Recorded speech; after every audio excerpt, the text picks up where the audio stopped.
Kanchipuram వకుడా silks. నాణ్యత మా ప్రాధాన్యత. మదీనాగూడ, మియాపూర్, హైదరాబాద్ లో త్వరలో శుభారంభం.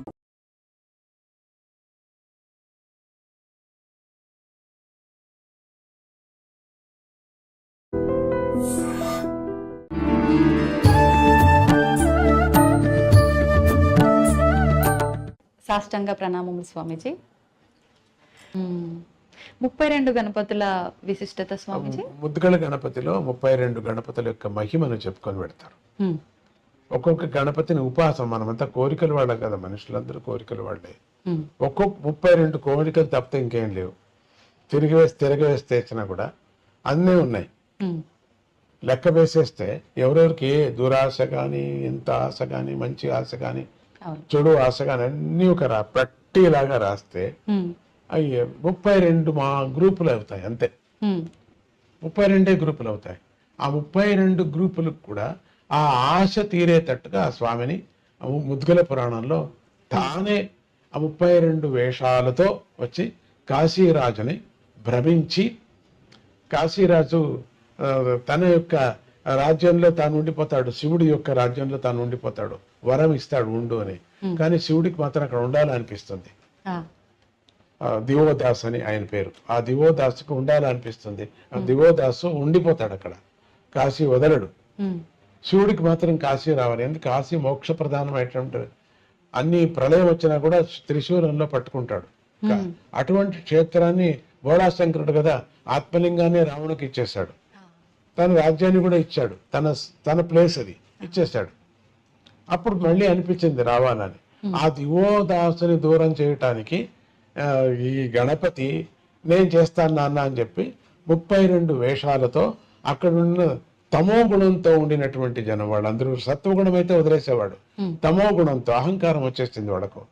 వాళ్ళందరినీ తొలగించటానికి, వాళ్ళకు ఉండినటువంటి ఆశలు తీరుస్తానని యంత్ర మంత్ర ధూపాలతో, ఈ అవతారాలతో వాళ్ళందరికీ చంచలం పట్టించి వాళ్ళకి నిజమైనటువంటి మార్గాన్ని తప్పించేసి, దివోదాసు కొనాకు వెళ్ళిపోతా, నాకు వద్దు ఇదేని. అప్పుడు శివుడు వస్తాడు అక్కడికి. ఇది కథ అది. అందుకని 32 గణపతుల అవతారము వినాయకుడు చేసినటువంటి అవతారం.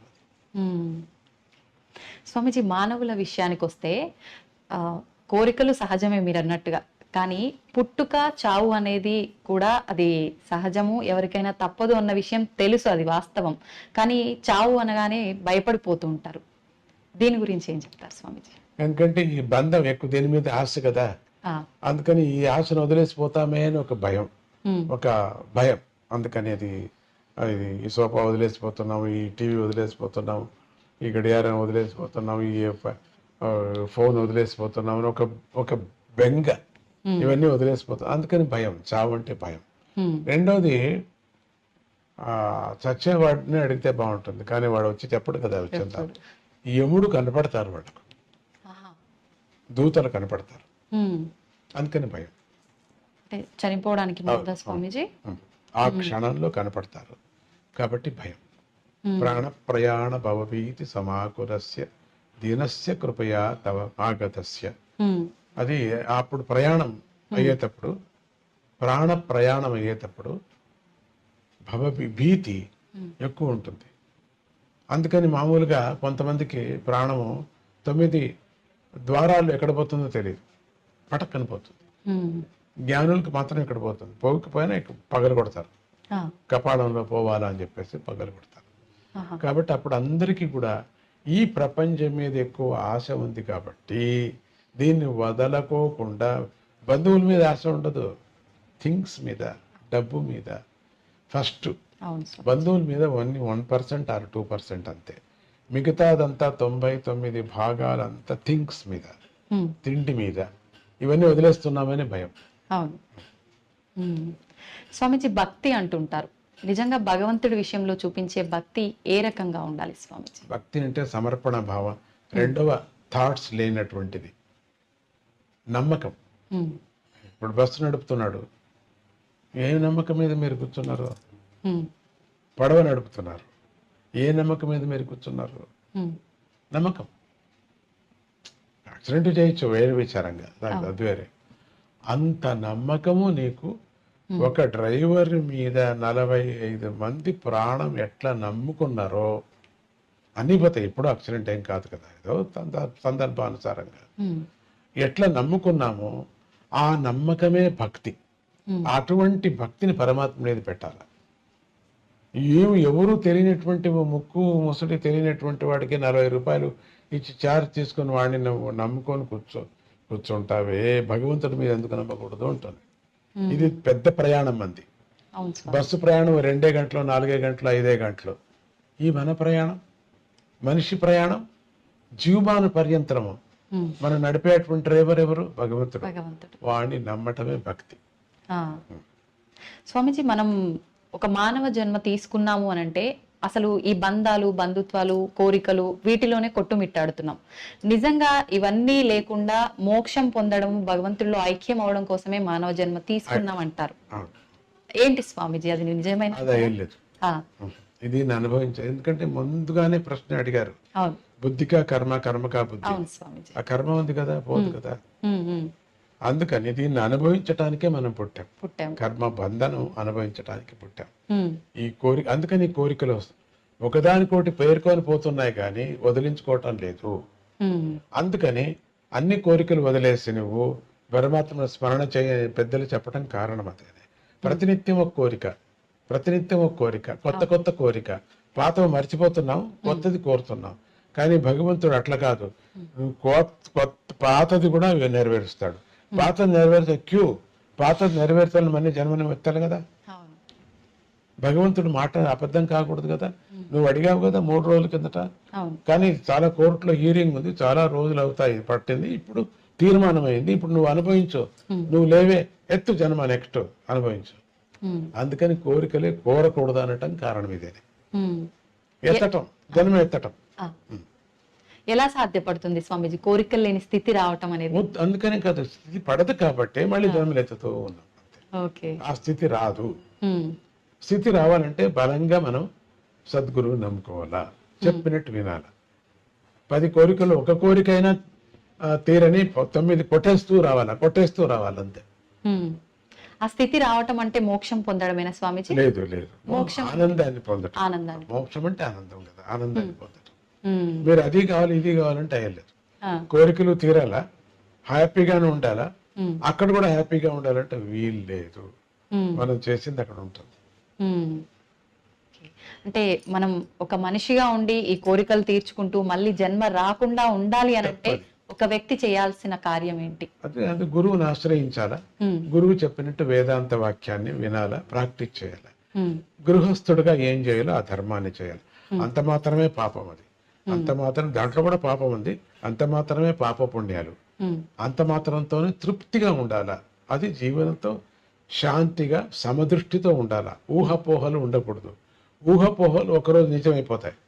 అందుకని ఊహపోహలు కూడా ఉంటే బాగుండు, ఒకరోజు అయిపోతావు. ఊహలు కూడా లేదు. పరమాత్మనే భజిస్తూ ఉండాలి, అదే ఊహ. భగవంతునిలో చేరాలి. అది మంచి మంచి కథలు, మంచి మంచి విచారాలు వింటూ ఉంటే దాంట్లో విహరిస్తూ ఉంటాయి. రేపు పొద్దున్న నీకు అదే కళ కనపడుతూ ఉంటుంది. మీరు పరీక్ష చేసి చూడండి మరి కావాలంటే. అదే ఊహలో ఉంటే ఇదే కనపడుతుంది మనకు. మళ్ళీ అదే కావాలి, మనకు అదే కావాలి, ఇట్లే ఉండాలి, అట్లే ఉండాలి అనిపిస్తుంది. ఈ ప్రపంచంలోనే ఉంటూ మోక్షం కావాలంటే ఎట్లా అవుతుంది? ఇంపాసిబుల్. అంటే ఖచ్చితంగా మనం జన్మ తీసుకుంటూనే ఉంటాం కానీ అదైతే సాధ్యపడదు. కోరికలు కోరుతున్నాం కాబట్టి. అవును, కోరికలు లేకుండా ఉండాలి మనం, అప్పుడు జన్మ తగ్గుతుంది. ఒకే రోజు తగ్గదు, ఒకటోటిగా పోతూ తగ్గిపోతుంది. స్వామీజీ, మనం చేసే కర్మను బట్టే మనకు జీవితం ఉంటుంది కదా మీరు అన్నట్టుగానే. ఇప్పుడు కానీ కొంతమంది చెప్తూ ఉంటారు స్వర్గం నరకం ఉంటుంది, మనం ఖచ్చితంగా దానికి సంబంధించి ఆ మూల్యాన్ని చెల్లించుకోవాల్సి ఉంటుంది అని చెప్పి. నిజంగా అవన్నీ నమ్మొచ్చు అంటారా? ఖండిత. ఇప్పుడు ఎందుకు నమ్ముతారైతే? కోర్టు కచేరీ ఉంది కదా ఇప్పుడు, ఎందుకు నమ్మాలి మనం? ఎవరు చేశారు ఇది? మనవాడు చేశారు కదా. ఎవరు మీరు? మనుషులే కదా. ఎవరు సంవిధానం చేసుకున్నారు? మనుషులే కదా. ఎవరు ఈ తీర్మానం చేశారు మంచిది చెడ్డదని? మనుషులే కదా. అట్లానే మంచిది చెడ్డది చేసిన వాళ్ళు ఆ దేవతలు మనకు చేశారు కాబట్టి ఇక్కడ నువ్వు తప్పించుకోవచ్చు, చాలా కష్టపడి తప్పించుకోవచ్చు. ఈరోజు ఏదేదో అందరిని చంపిన వాళ్ళంతా హాయిగా తిరుగుతున్నారు, తప్పించుకున్నట్టే కదా లెక్క వాళ్ళు. అయితే పరమాత్ముడి దృష్టిలో తప్పించుకోరు వాళ్ళు. వాళ్ళు అక్కడ ఉంది, అక్కడ అనుభవించక తప్పదు. ఉమ్. స్వామీజీ, భగవంతుడికి సేవ చేయడంతో సమానమైంది మానవ సేవే అని అంటుంటారు. నిజంగా మానవుడికి సేవ చేసుకుంటే భగవంతుడికి సేవ ఖండితం. ఒకటి చేసినట్టే. నొప్పి పడిన వాటికి డీడీ పర్సన్కి అన్నం పెట్టడం మంచిదే కదా, ఒక కుక్కకి అన్నం పెట్టడం కూడా మంచిదే కదా. ఉమ్. అది అన్ని దానిలోనూ పరమాత్మని చూడు అనే భావన ఎవరికి వచ్చిందో వాళ్ళు మానవ సేవ చేస్తున్నారు. భగవంతుడు అట్లే చూస్తున్నారు. వాళ్ళు మానవుల్లాగానే చూడటం లేదు, ఉమ్. మానవుల్లో ఉండిన బాధ చూస్తున్నారు, ఉమ్. మానవుల్లో ఉండిన ఆకలి చూస్తున్నారు. దానికి మనం సేవ చేస్తున్నాం. కాబట్టి పరమాత్ముడిని అన్ని జీవుల్లోనూ ప్రత్యక్షంగా అనుభవించి భోంచేసేవాడు. అబ్బా ఎంత బాగుంది, మనం ఏమిచ్చినా చాలు ఉమ్. అనుభవిస్తున్నాడు. కాబట్టి పరమాత్ముడిని మానవుల్లోనే చూసుకో, మాధవ సేవ అన్నారు. మ్మ్. స్వామీజీ, మీ గురించి చెప్పాలి అంటే భక్తుల మాటల్లో మేము చాలా వరకు చాలా గొప్పగా విన్నాం. నిజంగా ఇప్పుడు ఈ తరం వాళ్ళు ఒక 30-40 సంవత్సరాలు పైబడినాయంటేనే వారి నిత్య జీవితంలో చేసుకోవాల్సిన విధానాలు, ఆ పనులే సరిగ్గా చేసుకోలేకపోతూ ఉంటారు, ఇబ్బంది పడుతుంటారు. కానీ మీరు ఇప్పుడు చేసే ఈ పుణ్యకార్యాలు ఏదైతే ఉన్నాయో మేమందరం కూడా నిజంగా చాలా నేర్చుకోవాల్సిన విషయాలు. నిజంగా ఇదంతా ఎలా సాధ్యపడుతుంది స్వామీజీ? అది అమృతం, నీకు అమృతం ఎట్లా వచ్చింది అన్నట్టుగా ఉంది మీ మాట. వచ్చింది. నాకు ఎట్లా సాధ్యపడిందంటే, నన్ను నేను వచ్చాను ఎట్లా వేసుకోవటం, ఏమయ్యా ఎట్లా వచ్చింది, వచ్చింది, అట్లా వచ్చేసింది. అంటే మీరు అది ఎలా వచ్చిందో సెలవిస్తే మాలాంటి వాళ్ళకు ఉపయోగపడుతుంది కదా స్వామీజీ. అయ్యా తీపు చెప్పు, తీపుని గురించి చెప్పు. ఓ చంద్రుడు, అయ్యో చంద్రుడు నీ శాంతిని గురించి చెప్పు. ఏ గంగా నీ పాపం వెళ్ళేది ఎట్లా చెప్పు. ఓ చల్లదనాన్ని గురించి కొంచెం ఎక్స్ప్లెయిన్ చేయలేము. అనుభవించు. 10 మందిని అనుభవిస్తున్నారు కదా, అదే నా అవతారం, అదే నా యొక్క వాళ్ళకి నేను ఇచ్చేటువంటిది. వాళ్ళు నా మీద ఆశపడుతున్నారు అంతగా, కాబట్టి అనుసరిస్తున్నారు వాళ్ళు. నాకు దాంట్లో ఏమీ నాకు అనిపించదు వీళ్ళు అనుసరిస్తున్నారు అని గొప్పతనం కానీ, అయ్యో వీళ్ళు వదిలేసి వెళ్ళిపోయారు అని నాకు కష్టం కానీ ఏమీ లేదు. రెండూ లేవు. అది లేనప్పుడు ఇది లేదు, ఇది లేదు, అది రెండూ లేవు. స్వామీజీ, ముగించే ముందు చివరగా యువతకు మీరు ఒక మంచి సందేశం ఇవ్వాలి అంటే ఎటువంటి సందేశం ఇస్తారు? యువతకు చెప్పటం ఏంటంటే, విపరీతమైన ఆశ పడద్దండి. మన దేశం అమృతమైనటువంటి దేశం, దీంట్లో అన్నీ దొరుకుతాయి మనకు. వేరే దేశాలకు వెళ్ళాలా, వేరే చోట ఎక్కువ పని చేయాలా, ఎక్కువ డబ్బు ఏది శాశ్వతం కాదు.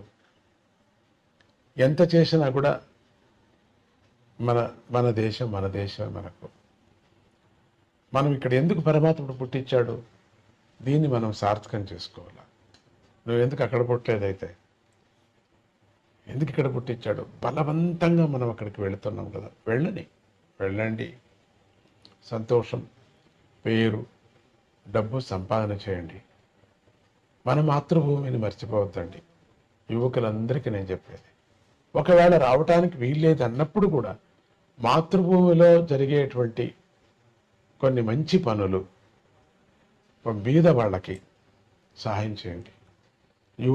యువతరానికి చెప్తున్నా నేను, సహాయం చేయండి. రెండోది, ఇక్కడ ఉండేటువంటి యువతులు కూడా ఒక ఆశపడి నేను చేయలేదే, నాకు రాలేదే అని దుఃఖంతో బతకద్దండి. సంతోషంతో ఉండండి. వచ్చినటువంటి ప్రాప్తి మీకేముందో దాంతో ఫిక్స్ అయిపోండి. ఊహాపోహలతో సకారాత్మకమైన జీవితాన్ని మనం జీవించాలి, కానీ ఊహాపోహలతో మనసు చెడుపుకొని జీవితాన్ని మనం పాడు చేసుకోకూడదు. సకారాత్మకమైనటువంటి ఏ జీవితం ఉందో సక్రమంగా మనం ఉండటానికి మనం ప్రయత్నం చేయాలి. అని చేస్తూ నేను చెప్పను, గురువులకి, దేవుళ్ళకి, తల్లులకి అందరికీ నమస్కారం చేస్తూ ఎప్పుడు ఉండమని నేను చెప్పను కూడా. మీకు అదంతకదే వస్తుంది. ఎప్పుడు దేశం మీద ప్రేమ వస్తుందో, మన వాల్యూస్ మీద ఎప్పుడు ప్రేమ వస్తుందో, వీళ్ళ మీద అంతా ఆటోమేటిక్గా వస్తుంది. దీని మీద నేను ప్రైవేట్గా నేను చెప్పాల్సిన పని లేదు మీకు.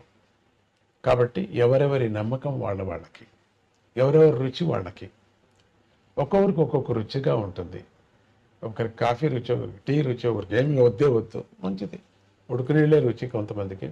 అందుకని ఆ రుచుల ప్రకారంగా బుద్ధి ప్రకారంగా కర్మ, ఇట్లా అనండి. అది పెద్ద సబ్జెక్ట్, వదిలేండి మీకు. అట్లా చెప్తూ మన దేశంలో లేనిది మాణిక్యం ప్రపంచంలో ఎందుకు వచ్చారు? బయట దేశం వాళ్ళందరూ మన దేశానికి జరబడ్డారు. ఒకరు తప్పితే ఒకరు జరబడ్డారు, అన్నీ ఎత్తుకుపోయారు. ఇంకా ఉన్నాయి వనరులు, మనకి ఇంకా ఉన్నాయి. దాంతో మనం చక్కబెట్టుకుందాం. దాన్ని మనం అనుభవించటానికి ఏం కావాలో మనం చూసుకుందాం. ప్రేమ ఎక్కడా దొరకదు. అమ్మమ్మ నాన్నమ్మ వెళ్ళి చూడడానికి బయట దేశంలో లేదు. అమ్మమ్మ లేదు, నాన్నమ్మ లేదు. అందరూ ఓల్డేజ్ హోమ్కి చేరిపోయి ఉంటారు. ఏది ఇప్పుడు అమ్మమ్మ అని వెళ్ళి కౌగిలించుకుంటాం. ఏది వాళ్ళకి అమ్మమ్మ లేదు, ఏమీ లేదు. ఎంత అనుబంధాలు ఉన్నాయి ఇక్కడ, ఎంత ప్రేమ ఉంది ఇక్కడ. మరి ఎంత మంచి పంట పండుతుంది మనకు, ఎన్ని అభిమానాలు ఉన్నాయి మనకు. ఒకరికొకరు స్నేహ హస్తం సహాయం చేయాలనేది ఉంది మనకు. బయట దేశంలో పక్కింటి వారికి బాట లేదు, ఏమీ లేదు. అందరూ తలుపులు వేసుకొని ఉంటారు. అది ఆ ఊరు ఎట్లా ఉంటుందంటే, నేను మాట చెప్పకూడదు, ఎవరు లేరేమో అనిపించేవాదా ఉంటుంది. మనం చూడండి, రాంటి పల్లెలకి కళకళ కళకళ కళకళ కళకళ కళకళ ఆడుతుంటుంది. పరమాత్ముడి యొక్క సృష్టి జీవన విధానం మనకు భారత భూమి నేర్పిస్తుంది. సక్రమంగా చేసుకుంటే మనదే స్వర్గము. మన భారత భూమి స్వర్గము. డిప్రెషన్లో వెళ్ళొద్దండి, డిసప్పాయింట్ కావద్దండి, కడుపు మంట వద్దు మనకు. వాళ్ళు తెచ్చుకున్నామంతే అనుకుంటూ తృప్తి జీవితాన్ని గడుపుతూ మీకు, మీ ఇంటికి, మీ చుట్టుముట్టు వాళ్ళకు, మీ యొక్క మిమ్మల్ని ఏలుతున్నటువంటి ప్రజాప్రతినిధులకు, ప్రజలకు అందరికీ మీరు సహాయం చేయండి. జై గురుదత్త, శ్రీ గురుదత్త. చాలా సంతోషం స్వామీజీ. మిమ్మల్ని చూస్తేనే చాలా అనుకున్నాను, కానీ మీ ముందు కూర్చొని ఇంతసేపు మీతో మాట్లాడడం అనేది నిజంగా నేను ఏ జన్మలోనో చేసుకున్న అదృష్టం.